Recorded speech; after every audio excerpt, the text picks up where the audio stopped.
Welcome back to the Miami Marlins franchise.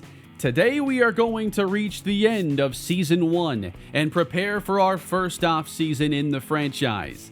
Last episode we went through our first draft, adding some good young talent to this team, and hopefully we have some future superstars in this draft class. Johnny Grieve became the first draft pick of the franchise. I'm excited to have his skill set now in the organization, and he's going to open as a 68 overall. I read the feedback on the draft episode, and not everybody was thrilled about Grieve going at 7. It was a very safe pick, but it seems like he may have been there for either our second or third selection. So hopefully, this pick of Andrés Ruiz can age well. He starts as a 52 overall. It's going to take a long time for him to reach the majors, but it's going to be fun to see how this series unfolds and who ends up being the stars in the franchise. There have been some surprises in my series recently, and I can't wait to see what this franchise throws our way. So for the remaining 2 months of the year, I'm going to focus on getting up a couple players down from AAA. We'll probably talk a little bit about our prospects and player development this season. And then we're also going to get Yuri Perez off the injured list. And we'll have a chance to then play with the top-ranked player in the entire organization. I have gone through some numbers and I've made some changes to our team already, as Calvin Fauché is not going to be closing games any longer. That pitching clutch at 25 should have been the first sign that this might not go well, but the next sign would be blowing 10 saves in 31 tries and posting a 7.01 ERA. Here is one of the most unbelievable things that I have seen. These surface numbers are really bad. I mean, blowing 1/3 of your save tries is bad on its own.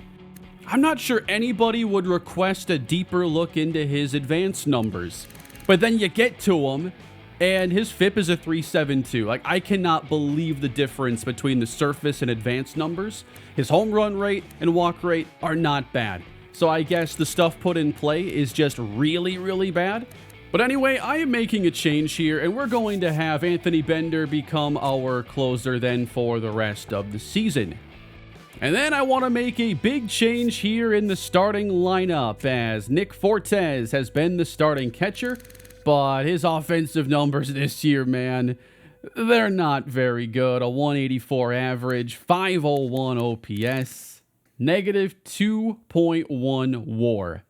This is going to be our first promotion of the series, and we're going to be calling up catcher Agustin Ramirez. He is an 85 or 86 potential catcher who's been hitting really well down at AAA for most of the year. Numbers have trended down in recent weeks. He's only 5 for his last 38, but it's time to see if he can contribute now at the majors. He's already on the 40-man roster. He was on that spring training roster when I opened the franchise. So that 3-year clock then essentially has already been started for establishing his role at the major leagues. So if you're not familiar how all this works, I know baseball can get a little complex at times, and I should do a better job explaining things. But when a player is on the 40-man roster in the show, they are automatically invited to spring training. But not all the players on your 40-man roster are on the active MLB roster. That only has 26 players, which means you have to then send players down, 14 of them, and doing so requires you to spend a minor league option.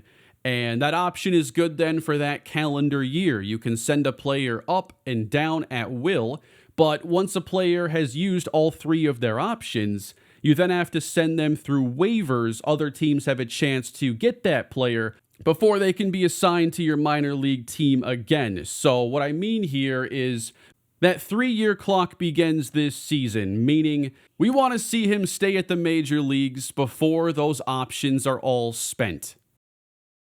And that's part of why I don't want to call up any of our 68 overall pitchers right now. They have MLB ETAs of 2025, and maybe they could contribute, but I don't want to start that clock at this time.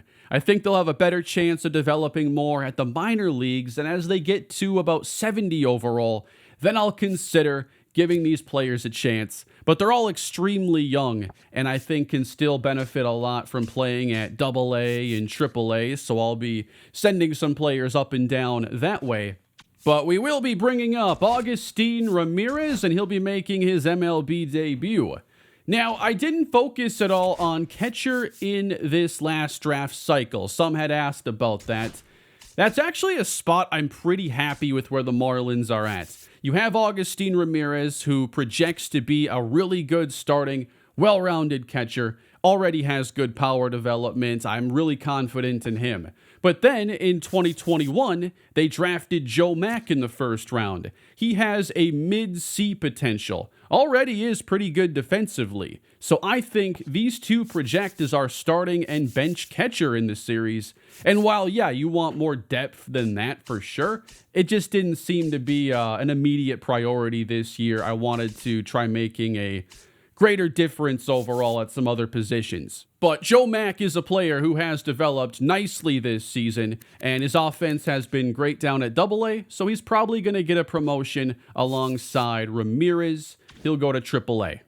So we're actually going to be sending Nick Fortes down to AAA in this case, as I do want to keep Liam Hicks on the roster right now. The defense is good enough to stick around and be a bench catcher. The potential, it's a D. He's not a projected starter in any way, but I can't send him down without sending him back to his previous club, as Liam Hicks was a Rule 5 draft pickup. And if you're not sure about the Rule 5 draft, I'll get to that in the offseason, where I imagine we will be adding at least one player in the Rule 5. If you told us that in August we'd be 12 games behind the Yankees, I would assume we had a much better season than this. We have 35 wins. Can we reach 50 by the end of the year? We'll see. But we're going to wrap up Season 1 today, but let's have some fun along the way. It's always great to get around to these debuts, and we're finally getting one here with Agustin Ramirez. Oh, that is so cool. That is amazing. That's a great element there. The sign is out for him as well. He is the number 4 prospect in the organization, number 31 in all of baseball. And you can see here by this list, we have a lot of really promising pitching talent here in the organization. And he's going to be catching for 2022 Cy Young Award-winning Sandy Alcantara. He gives up a first-inning home run to Aaron Judge. And here we go, making his debut, Agustin Ramirez. Luis Gil is the pitcher. And it's a strike, top shelf at 97. Back at 97 for strike 2. Now one missing inside. Just fighting off that slider. Oh, that's just a little too late on the fastball, and it's popped up in foul ground and caught. The hope now would be that Ramirez is here at the bigs and stays here for a really long time. The plan is to go into next year giving him a starting role, and we'll look at other spots on the team and see where it makes sense to play some young players. Ball, that's off the plate. Luis Gil, 2-2. And a great slider away. A perfect pitch for the strikeout. And here is Austin Wells at the plate. We have a runner aboard for New York. Could Ramirez be trying to catch his first base stealer here? Not going to get it. That was a really good jump by Jazz Chisholm. It's going to be a work in progress with Ramirez. I think if things go well, we could see him be one of the better, well-rounded young catchers in all of baseball. And I was hoping we could help him out a little bit here offensively in his first game, but Luis Gil, he is dealing into the 7th. And we only have 4 hits as a team, 1 run. He really has just been on the money, though, with his pitching today. Gil, 1-2, and he really gets him. That's a drive to left center. How far is this one gonna go? It is off the scoreboard, and Ramirez dives in to second base. He has his first major league hit, and it's a scorching double. And that's not the type of hit we were getting from Nick Fortes, and Ramirez gives us some serious pop at the catcher position. And he's far away from where his potential is. He opens his MLB career as a 69. With 85 or 86 potential, he has 15 points of room there. So we should all be very excited to see where his career goes. Can the Marlins bring him around now? Eric Wegman is at the plate. He's been getting starts over at first base. And that is a lazy fly out to left. All right, let's see if Xavier Edwards can chip away here at the 5-run Yankee lead. 2 on, 1 gone. For the last place Yankees. Standings are down below. And the bases are loaded. Will they trust him? They make a change, actually. Mark Leiter Jr. will face Otto Lopez, whose offense did take a step back this year. But now with a bases loaded situation, Lopez grounded to short. Only one play, and the run scores. Unfortunately, it's all we get there in the inning. Jesus Sanchez delivers a home run. Let's bat again against Jake Cousins. If you weren't familiar, Jake Cousins is the actual cousin of quarterback Kirk Cousins. And given the quarterback situations in New York, it wouldn't shock me to see him playing there eventually. Good slider. We've seen plenty of those today. That's going to left field. And it lands, too, just in front of the left fielder. Thought he had that one, but Ramirez now with a 2-for-4 debut. Hard hit, double, and single. Love seeing that hard hit contact. Wegman now is going to get under one. And that will bring an end to the 8th inning. So the first of hopefully many games for Agustin Ramirez. A good personal debut for him with a 2-for-4 offensive showing. And we'll see where the rest of his season goes. I had considered doing a stream here in year 1 to get some extra games played. But I think it'll make more sense to get that underway than in Season 2 when there are some prospects we could play some player lock games with and just more, I think, interesting things to cover that way. I hope you don't mind the fast Season 1 here in the series. It's one of the changes I wanted to make this year. Ramirez doubles again 2 days later in a victory against the Astros. And midway through August, we finally get the update that Yuri Perez is now ready to come off the injured list. A big return for these Miami Marlins, and he will immediately return to this rotation. And he is currently an 84 overall, getting development even while recovering from the Tommy John surgery. What we're going to do here is get Perez in the rotation, taking Ryan Weathers' spot. Weathers has had some rough outings lately. He's been giving up a ton of runs here in July and August. 30 earned runs in his last 40 1/3 innings. So we're just going to stick him in the bullpen for the rest of the year and see if those shorter outings can stabilize things a bit. We're going to send down Dax Fulton, who had a negative .5 WAR, the only negative WAR in our bullpen currently. I'm still checking out the waiver wire as well from time to time, waiting to find a player interesting to place a claim on. And here on August 15th, Yuri Perez is slated to face the Boston Red Sox in his major league return.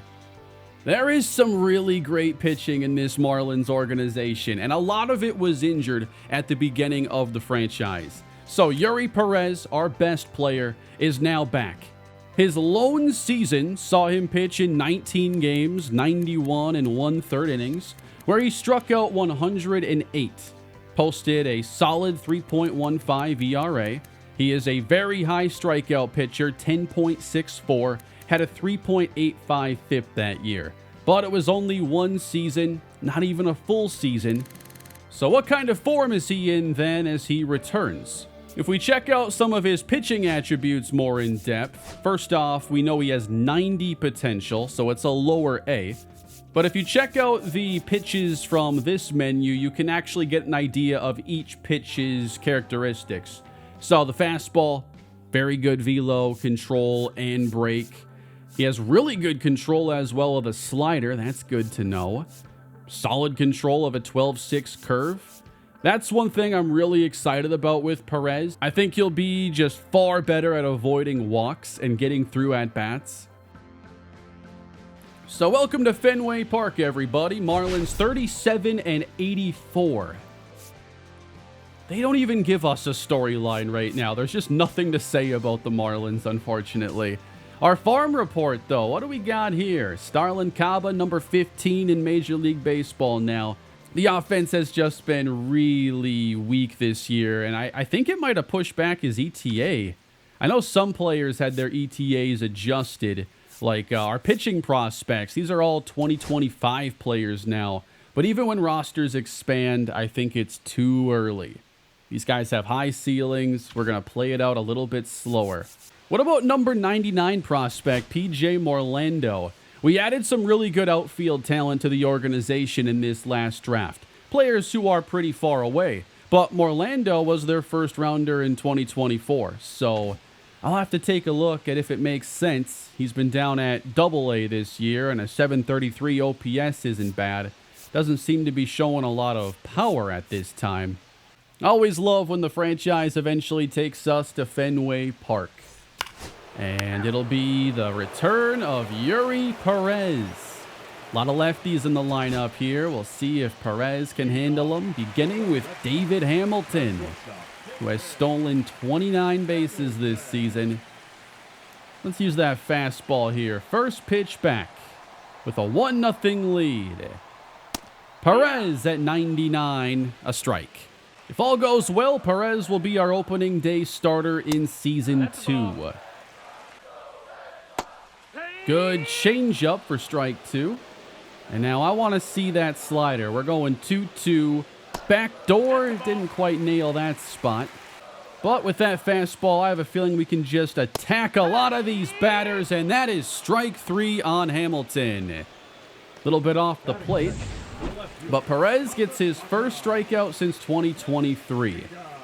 I imagine I'll have a chance to perhaps use him a little bit like Joe Michael from my Oakland Athletics franchise a couple years ago. He had that fastball that I didn't have to mess around with too much. Just throw it over the plate, see if they can do anything with it.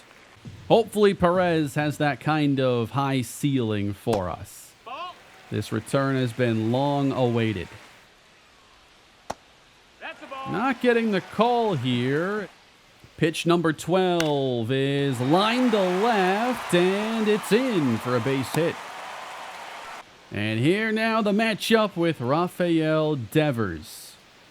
The 1-1 right on the edge, 97 strike 2. And he gets him fishing for strike 3. There's that 12-6 breaking ball in there for strike 1. And weakly hit into left field. And that'll wrap things up. An overall pretty good first inning for Perez. That's a drive to left field to the monster, Bregman. A solo homer, and this game is tied. Just turns on the fastball. And for Perez, it's his first run given up. We are only 48.5 games back of first place right now. That is a comical number.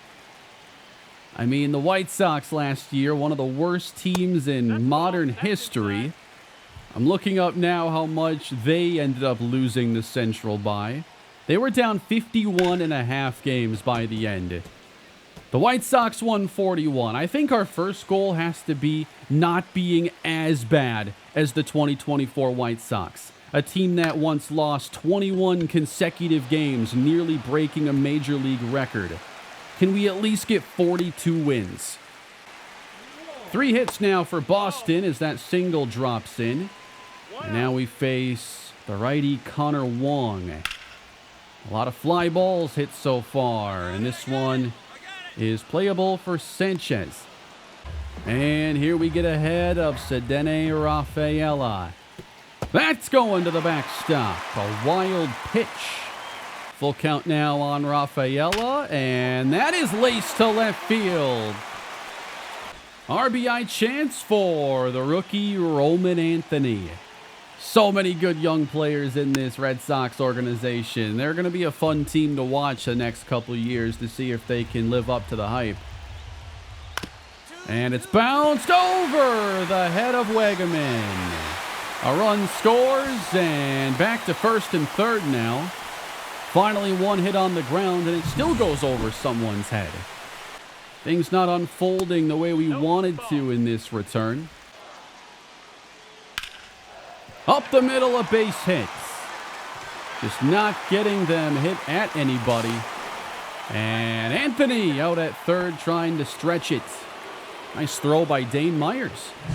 So can Perez recover, settle in, or will this be a very short, abbreviated return? Runners going. Here's Ramirez, but not even close. That's David Hamilton. He is one of the American League stolen base leaders on the season. 96 steal, 88 speed. So not going to get him too many times. And now this one gets away. A second wild pitch. I did try to bury the slider there, so it's probably more my fault. And then walks Yoshida. Approaching 50 pitches here by the second inning. The first inning wasn't too bad. We are nearing 40 pitches in just this frame. 2-2 on Devers. He chases, and Perez finally gets out of the inning. But Boston gets 3. So we know going up and in with the fastball on Bregman isn't going to work out. We go away and finally get a bouncer to short. That is the first routine ground out, I think, of the game. In the air to left, and there's an easier 1-2-3 third. That's a good slider starting off Connor Wong. He went after one for strike 1, and now is way ahead for strike 3. 4 for Perez. And now the circle change gets the whiff. So the stuff is clearly there. A lot of good swing and miss pitches from Perez in this outing. And we'll take the front door slider. A 2-0 count here on Roman Anthony. He's getting the fastball and is behind it. This count ends up full. And Perez, little backdoor slider wasn't too bad.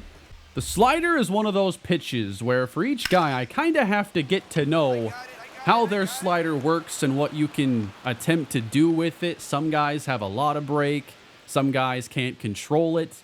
And that kind of impacts the way I throw it when I'm trying to get out of at-bats. Putting down the bunt. Let's see Perez make the play. Barehanded and threw another strike to first base. In the air, and that is, misplayed by Sanchez. Now Yoshida can make his way to second. He will try for third now. And he's in there. And that's going to have them bringing out a new pitcher. Seth Martinez in to face Rafael Devers. I'm not sure if they will call that like a single or a triple in that case. Kind of an awkward bounce in front of Jesus Sanchez. So Perez goes 4 2/3. They did score that 4th run there in the 5th inning. So an up and down return. But there were good signs, of course, of the type of pitcher he can be for us. Just a few too many of these pitches ending up about center of the plate and elevated. 10 swinging strikes overall and 11 chases. All right, so how is this road to 42 wins going? We win the next day in Boston.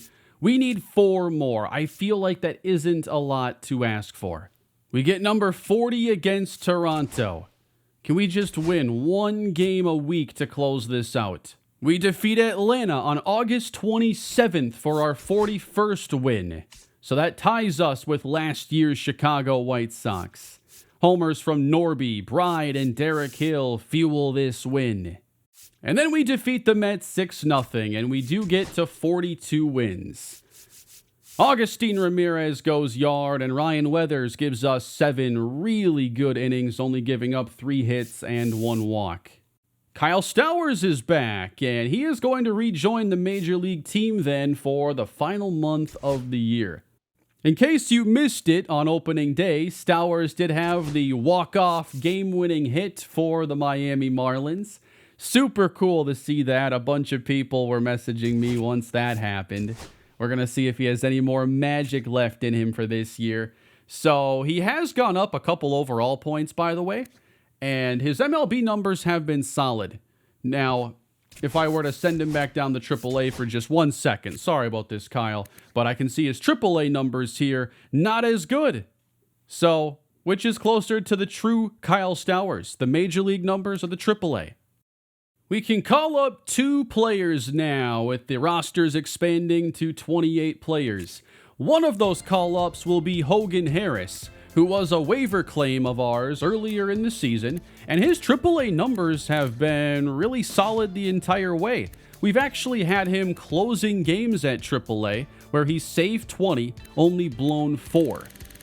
I also wanted to highlight one of our prospect pitchers that's done really well lately, Valente Biozzo. 25 years old with B potential, and he is the first of our prospects to reach 70 overall.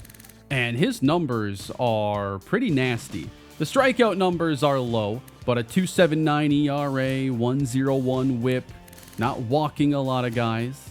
Walk prevention is his number 1 skill. I worry about the K per 9, home run per 9, and how productive those will be at the majors. But he is on the 40-man roster already, and with a spot open, I say we give it to him. And as things open up, we'll give Noble Meyer a try at pitching at the AAA level now, get him closer to the majors. The main thing now is I'd like to play our last game against the New York Mets and talk a little bit more about the team and our progress in Season 1. We cross 100 losses on the year in early September, and we are approaching the final days of the year. We are 51 and 110 going into the last game of the season. Yuri Perez will be on the mound. And by the looks of things, the White Sox at 62 and 99 own the American League's worst record. In the National League, we have clinched the bottom, 51 and 110. We are going to have the best odds at winning the draft lottery in the offseason, which would be the biggest win of the series. We are still baseball's lowest scoring team, and only the Rockies, who play at a mile high of elevation, have allowed more runs. Alright, they're recommending we don't play Connor Norby here in the finale, unfortunately. So in that case, we'll just look at his numbers right now, where he is a 77 overall. He has spent this year doing a really good job at hitting lefties, and we covered that earlier in the season. I'd like to see the defense move along a little bit faster, but fielding is up 5 points, and he's a 77 overall with a lot more potential ahead of him. 27 home runs is a lot more than I expected. He has slugged .452, also hitting 6 triples, 35 doubles. So I think we got what we wanted this year. I'm guessing that his WAR is affected a lot by his defense, where he does have 18 errors this season, but offensively, I like a lot of what I'm seeing out of his game. Dane Myers can apparently play third, so he's going to get a chance to do that today. So welcome to the final game of the season. The Marlins are 1-5 over their last 6 games. Let's see what this could possibly show us. Yep, Kyle Stowers, he is in the starting lineup today, and these are the 1993 throwback home uniforms. And we like to turn back the clock on this team because they have 2 World Series wins in team history. Those came back in 1997 and 2003. So Marlins fans have been waiting for 20 years for a return to that kind of form. And here is Yuri Perez, whose return has gone very shaky. The walk rate's higher than you'd expect, the strikeout rate lower than you'd expect. But I just wanted to see him get back in pitching this year, and we'll worry about production more so when we get to year 2. Big swinging strike there against Lindor. If you have any feedback you want to share here on Season 1 of the franchise, feel free to leave that down below. Hope you've enjoyed this fast start as we get to know this team, but accelerate the path towards rebuilding them. Great punch out for Perez. I wanted to spend a lot more time in this series with the rebuilt version of the team and with the players that will hopefully get us there. A lot more games in the minor leagues for those promising prospects. The return of streams where I can get in a couple extra games I otherwise wouldn't have played for the season. And those streams are a lot of fun. Definitely be on the lookout for that in Season 2. That was a great first inning for Perez. We'll face Clay Holmes here in the finale, and his move to the starting rotation has paid off in a nice way. Xavier Edwards comes in, hitting .311 with 27 stolen bases. Another successful year for his development. And we'll look at ratings and some progress at the very end of the episode. Oh, this game is actually important for the Mets. They are 4th in the NL wildcard right now. So I don't know if they could still get in, but let's pretend this is a really key game for them. Sliding play, but no play actually on Xavier Edwards. Jonah Bride, our lone all-star here in Season 1, has his first AB.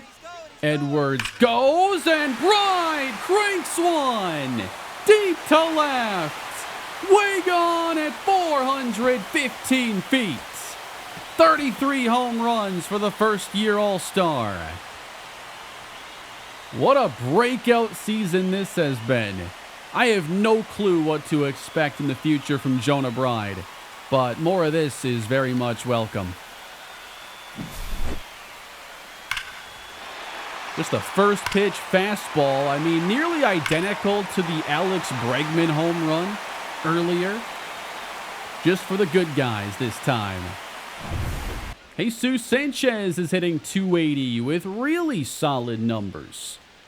I think for the players who have the greatest chance to make an impact in this lineup, we've gotten good production and development from those players. Bounce to the right side, and that's the first out. Here are all the batting averages, and they're a lot better than they were expected to be. And we're still the worst producing offense in baseball. Keep that in mind. Otto Lopez, he struggled more, hitting just .223. But here's Agustin Ramirez. 7 homers in the last 2 months, getting a chance to be the everyday catcher. And he's now up to a 71 overall, the top-rated catcher in the organization. A bouncer here on the first pitch, and he is retired. I'd say Lopez, though, he's one player who does have a good ceiling on this team, but I don't think he helped himself out a ton this year. Only a .223 average. We have a few spots that seem potentially solidified. You know, Connor Norby's production at third base is good enough to wait for the defense to come around. Xavier Edwards is a very good hitter and hopefully develops more in the field. And then our top prospect is at short. I think that definitely puts a little pressure here on Lopez to hold off Starlin Caba for as long as possible or to carve out a role elsewhere. And that's going to be flipped into right, as we do get 2 off Clay Holmes.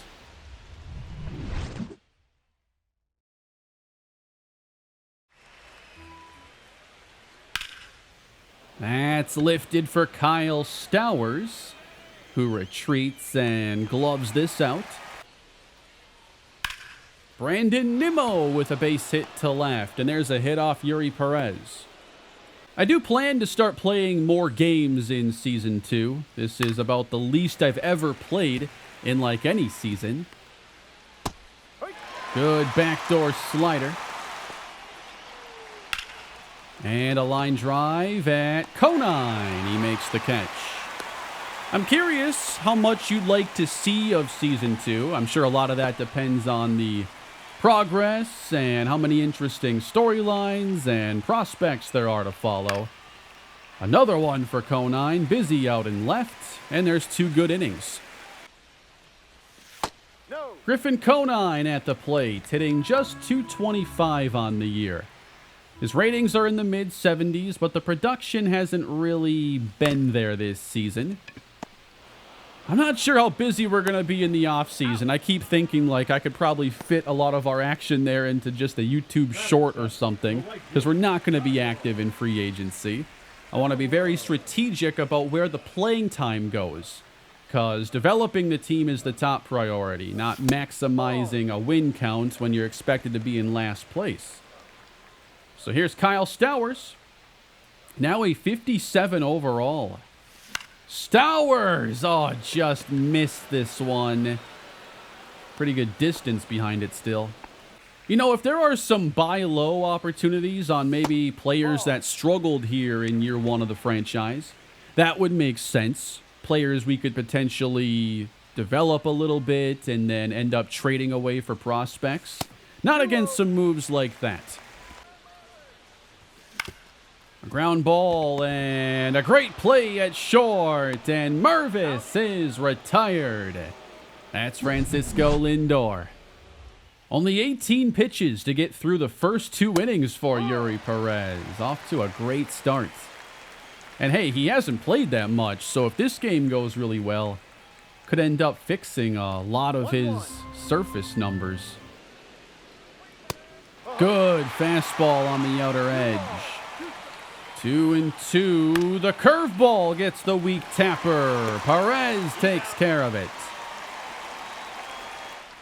Really crowding the plate here, Jackson. That's a little close, don't you think? You're on the chalk of the batter's box.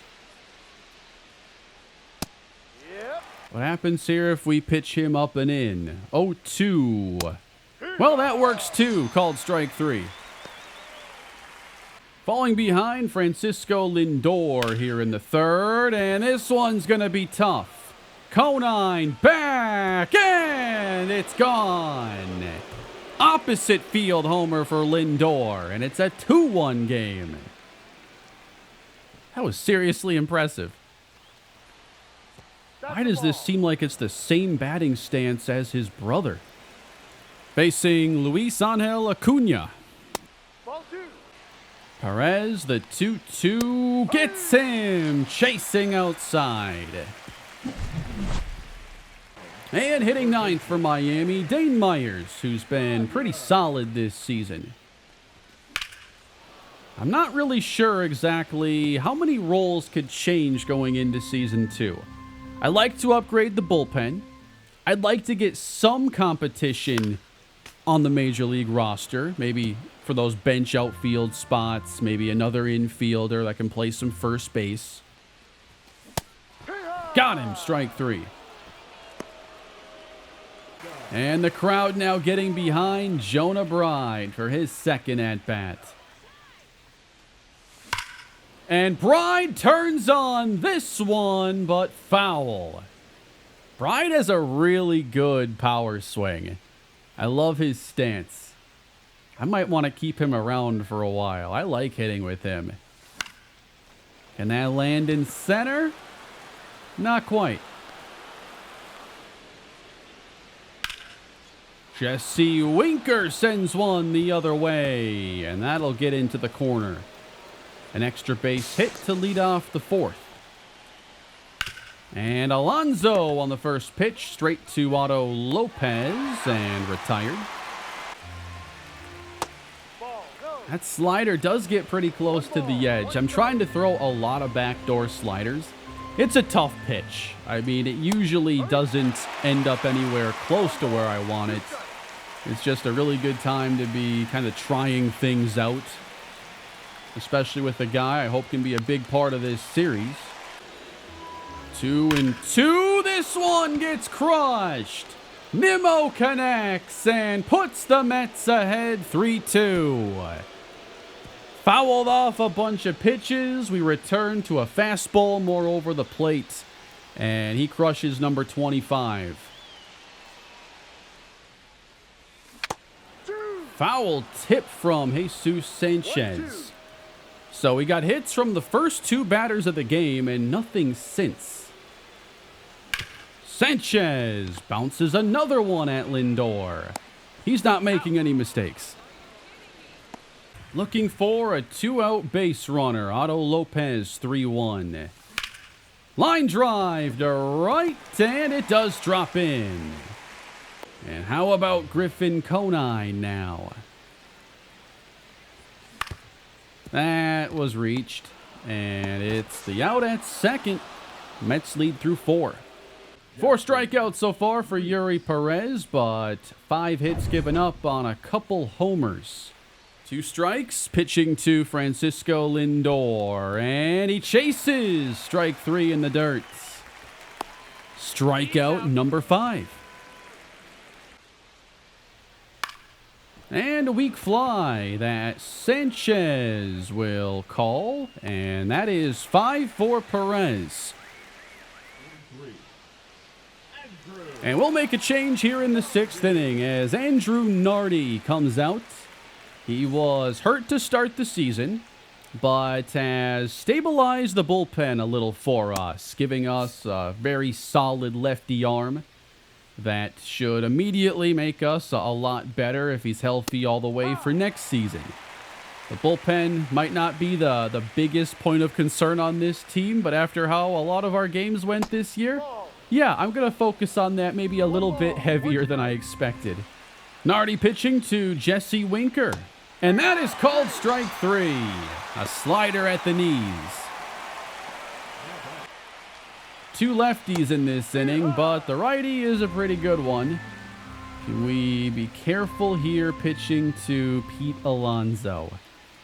Don't always trust these sliders, but that is a really good one. And he pops up the fastball, and I'm getting confused here. I thought I had the third baseman. Swinging strike at 83. And Nimmo on the board again as Stowers will hold him to a single. A walk of Ronnie Mauricio, and now 2 aboard for Tyrone Taylor. Great changeup on the outside edge. And a foul tip caught by Ramirez as Nardi gets out of the inning. Mets into their bullpen now with Jose Butto. We only have 3 hits on the day, and just 1 since that home run from Bride. On the ground, a lot hit at Lindor, and another diving stop. But Edwards beats it out. A second infield hit. If we could just replay the first inning here, that'd be great. Edwards takes off, and we foul back a change. Whoa, the sweeper. Okay, that came out of nowhere. Edwards again. Strike 1, and in there. 28 stolen bases for Xavier Edwards. Full count now to Sanchez as we try to make something happen here in the 6th. Big pitch from Butto, and yep, 95 low. Just kind of a desperation hack there, realizing that it was going to be a strike. And then one called a little bit up. Got him on a slider. Butto gets out of it. We still trail by 1. Now let's put Hogan Harris in the game now. That's our waiver pickup from the Athletics. 2.76 ERA, but he hasn't gotten that many major league innings yet. But everything he's done this year has been good. So all signs point to him being part of our Major League bullpen next year. There's no chance it can be as bad as it was this year. It has to get better by default. And maybe it's not as bad as I think. It's just I played it during the worst part of the season when everybody was unreliable. This curve is supposed to have a ton of break. Yeah, I mean, these pitches here, they'll show you how much movement you can, like, account for. And the curveball, man, this thing, how much break is this? If I get a good one, I might get a StatCast replay of it. I mean, that is filthy from Hogan Harris. One more time. Oh, not even close. One thing we definitely need, though, is to get something established for this closing role. Didn't work out this year with Fauché, and I want somebody else in that role next season. All right, we're going back to the trusty curveball here. And he takes. That's ball 4. There we go, getting ahead of Lindor. We're going to go back to the changeup here. 0-2, and that's not where I wanted it, but it is the result I was seeking. Up the middle now, base hit for Acuna. 2-on. Thankfully, Alonso hits 4th, so we can possibly end this inning before dealing with him. Jesse Winker. I do like the pitching arsenal a lot for Hogan Harris. A lefty with a whole lot of movement on all of his off-speed stuff. Fastball is going to go 93, 94 probably on average. Good graze of the outside edge. And grounded to Mervis. That will end the 7th. Nice look here at 2 lefty relievers. That should lead us into Season 2. Is that the home run sculpture? I thought they got rid of it entirely. Was that the one in the outfield? When they first debuted this stadium, they had the home run sculpture. They had a song for it. And why isn't it still out there? I think we played this entire season, by the way, without closing the roof. I forget that's an option. I wonder if it would be easier to see during these day games. That might be also a big year 2 move for us. Close the roof more often. Maybe that's why no one's showing up. It's like 95 and humid. Maybe they have better things to do than watching a 110-loss team right now. All right, Kyle Stowers, can you give us any excitement here on the final day of the year? Yeah, pitch him outside. Man, filthy slider up and in. Stowers strikes out. And our offense has been ice cold as Ronnie Enriquez will now get into the game. Giving up a high overall average with a low strikeout rate, but the ERA has been okay. So I'm wondering if the advanced numbers will be less kind to him then. Got him on 3 pitches. Enriquez strikes out Alonso. A 3-for-3 day now for Brandon Nimmo. Enriquez pumping strikes. 6 straights. Strikes out Nimmo. 2/3 of the way from an immaculate inning. Give him the heater, Ronnie. 7 straight strikes. Do I switch it up? Do I try anything else? I can't just go fastballs only. Gotta give him a sinker here. No! 7 pitches into an immaculate inning. If you're not aware what that is, it is an inning where a pitcher gets 3 strikeouts on 9 pitches, all strikes. It's a lot more rare than it might sound on the surface. It's pretty uncommon. Strike 3, man. We were 1 away. Enriquez with his most electric inning of the season. They bring in the lefty. We're putting Connor Norby in the game then. 27 homers, 82 RBIs. It's going to be maybe his last AB of the season. Just a little bit late. This whole game, I felt like it's a little tough to see with the roof open, the lighting. Clearly, we're not transitioning into nighttime right now. I got to start closing this darn roof. No, that one was better. That was much better timing. Wow. Maybe he needed this off day after all, and I shouldn't have done this. Norby pops up a sweeper, and we won't have another chance. Dane Myers now, one down. Backdoor sweeper, frozen solid. I mean, it was the first good sweeper he's thrown in the inning.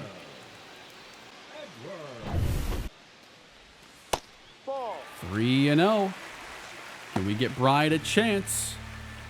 The light's got to be green here, though, if he throws one of those sweepers again. He does not. And it's ball 4. We're not going to steal here. We're going to make him pitch to Bride. The all-star Jonah Bride. Pop back. Keep throwing those. And now called on the inside corner. Bride strikes out swinging. Swung right through the sweeper, and we are through 8. Giving Ronnie a little bit more here in the 9th. That 8th inning was so electric. Off to a pretty good start here with 2 quick strikes. Spoiling the immaculate inning already. It's a little unhinged to be thinking about it 2 pitches into an inning, but I was. Strike 3. Man, he is on his game right now. Ronnie Enriquez. That strikeout rate looked low coming in. Someone's fired up for the offseason right now, and that's going to be flying for Sanchez. Do I even make a change here? If anyone deserves to be potentially in line for the win today, it's Ronnie Enriquez.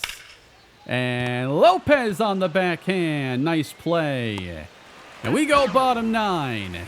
Looking for a little excitement to close out season 1. We'll get Jesus Sanchez at the plate and face Edwin Diaz. 42 for 49 on the season. 99 blown by him.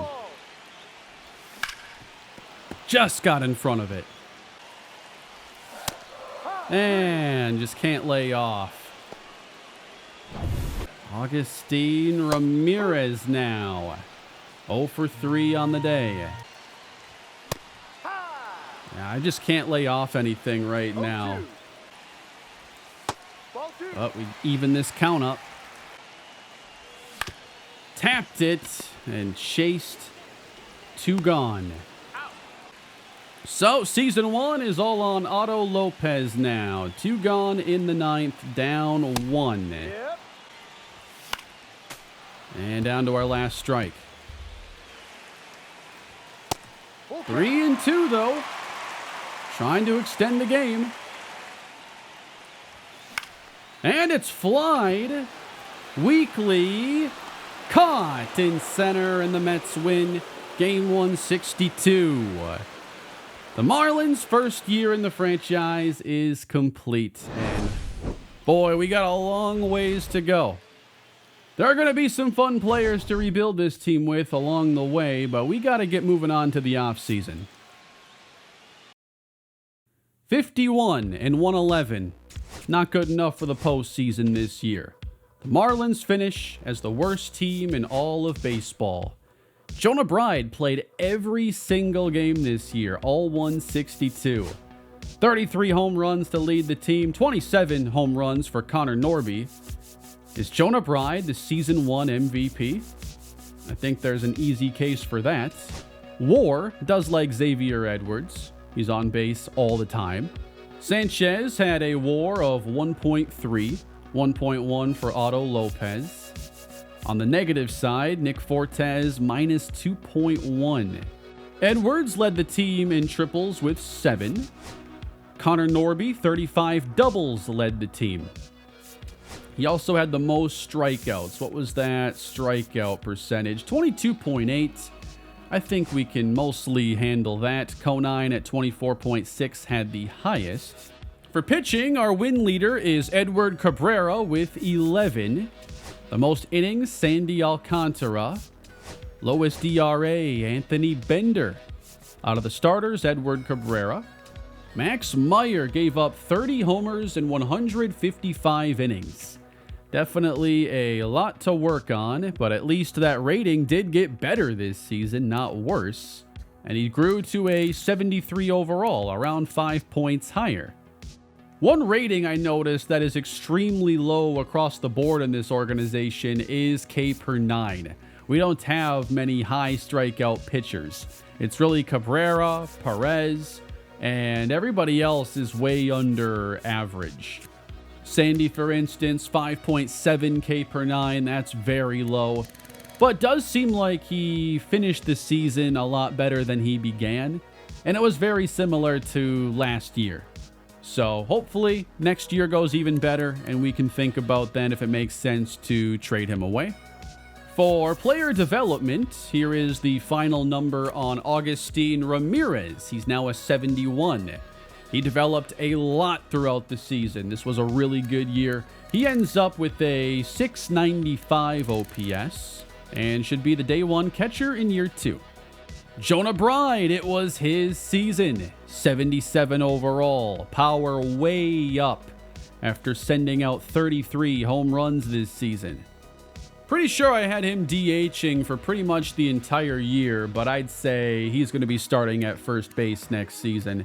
And between him and Norby, I mean, there's the power in the infield you're looking for. It's already on the team. Maybe we find some competition, though, at the infield spot, as Otto Lopez did have the contact go down a bit this season, only hitting .224. On base was also pretty low. And I know we can probably do a bit better here in the outfield. Griffin Conine has solid ratings, but just wasn't all that productive this season. Just a handful of extra base hits, slugging .326. Dane Myers in center, now a 74 overall. His numbers slightly better. Our outfielders, though, are 27, 29, and 27 respectively, so it would be nice to maybe get somebody else in there that can compete. Pretty good year for Jesus Sanchez, building upon his 2024. I'm also interested in where some of these arbitration contracts go. I know those are a lot higher in this game, but how high will they really be? How much of that budget will it eat up? We'll have to see what that looks like in the offseason. Yuri Perez, 85. That's a lot of development for a guy that didn't really play much this season. And when he got out there, it wasn't always great. 3 quality starts, though, and I believe 9 appearances. Edward Cabrera up to a 79. One of the most experienced players on this team with 3 years now of Major League experience. Pitchers like Ronnie Enriquez have clearly developed a lot. That was an awesome close to the year for Ronnie. Ends up going 71 innings this year, 30 appearances. And yeah, very low home run rate, very low walk rate. Anthony Bender at 30 years old. He might be someone we even consider trading next season, if the regression continues especially. As far as players we could maybe see make the Major League team next season, I don't know that there are a lot of position players that are quite close enough. Jacob Berry is one of the closest, a 67 overall outfielder, so I suppose there's a chance, but I don't think expectations would be all that high. It really comes down to when this pitching makes the move up to the bigs. When does a guy like Noble Meyer get a chance? Because as things sit right now with us healthy, we do have some good options there and players who need those innings. You know, Max Meyer probably is in the rotation again to start season 2, but right now he's the odd man out. So where does a Noble Meyer fit in? Does that not happen until maybe a trade of somebody? I even think Braxton Garrett is a potential trade option, just because I don't really see a high ceiling with him here, and he's 27. Here is just a montage of our rankings in a lot of different categories, and you don't end up around 10 games worse than everybody else without just being bad at pretty much everything. We have some individuals who stand out, of course, but as a team, we're bad at hitting. We're bad in the field. We have not pitched well. I think it will get a lot better going into Season 2, but how much? It'll be fun to compare the progress because this does not set a very high bar whatsoever. Looks like the MVP for year one is Marcell Ozuna with 48 home runs. The AL MVP is Aaron Judge for the second straight season. The Cy Young winner in the NL, Zach Wheeler of the Phillies, with a 2.15 ERA and 167 strikeouts. In the American League, back-to-back for Tarik Skubal. Alec Boehm hitting .326 gets the NL batting title. Xavier Edwards does come in third. Yordan Alvarez, .327. That's the highest in all of baseball. Rookie of the Year, Hae-Sung Kim beats out teammate Roki Sasaki. Kim with 7 home runs, 43 RBIs. He's up to a 79 overall, putting in a solid year. How did Sasaki do then? Up to an 89 overall starting pitcher. His numbers are pretty good. I'm a little surprised he didn't win it. Dylan Cruz comes in third for Washington. And in the American League, it is Kobe Mayo. Another young Oriole takes down this award. And they're probably not done there. Connor Norby came in second place for Silver Slugger at third. Unfortunately, Alec Boehm had him beat by close to 100 points in batting average. Here are the overall home run leaders this season. Shohei Ohtani comes in 5th place. Jonah Bride, though, tied for 6th in the NL. Aaron Judge led the American League. Gunnar Henderson, Giancarlo Stanton, Brent Rooker again with a great year. Corbin Carroll steals 49 bases, while Bobby Witt Jr. gets 41. Ranger Suarez, 19 wins. That's the most in all of baseball. Tanner Scott, 55 saves for the Dodgers. That is more saves than we had wins. Jeff Hoffman had 49. Spencer Strider had 217 strikeouts. Blake Snell and Paul Skeens also had over 200. Nobody reached that mark in the American League. And the WAR leaders, Yoshinobu Yamamoto, a 4.7, while Tarik Skubal had a 5.1. Batting WAR, Kyle Tucker, will he hit free agency? It seems he will after a 6.1 batting WAR season. He better get a huge contract. I know that was a huge priority for the game this year to see higher contract demands, and he should be looking for the moon. But, well, he had 6.1 in the AL. You got a bunch of guys who topped that. Gunnar Henderson, 8.6. And that's how things come to a close here in Season 1 of the Miami Marlins franchise. What do you think about this team's future, and what do you think the goals in Season 2 should be? For me, I'd like to see us start to shore some things up in the bullpen, maybe find a couple more potential contributors, try to have a sub-100 loss season, while continuing to develop the likes of Yuri Perez, Connor Norby, see what we get from a now 30-year-old Jonah Bride, and of course players like Agustin Ramirez. We'll also get to play with our first draft picks of the series while adding on to that class once again. So thank you all for watching. I'll have the off-season coming your way shortly, and we'll get ready for Season 2 of Marlins franchise. Please leave a like on the video and subscribe to the channel, and I'll catch you all in the off-season. Take care.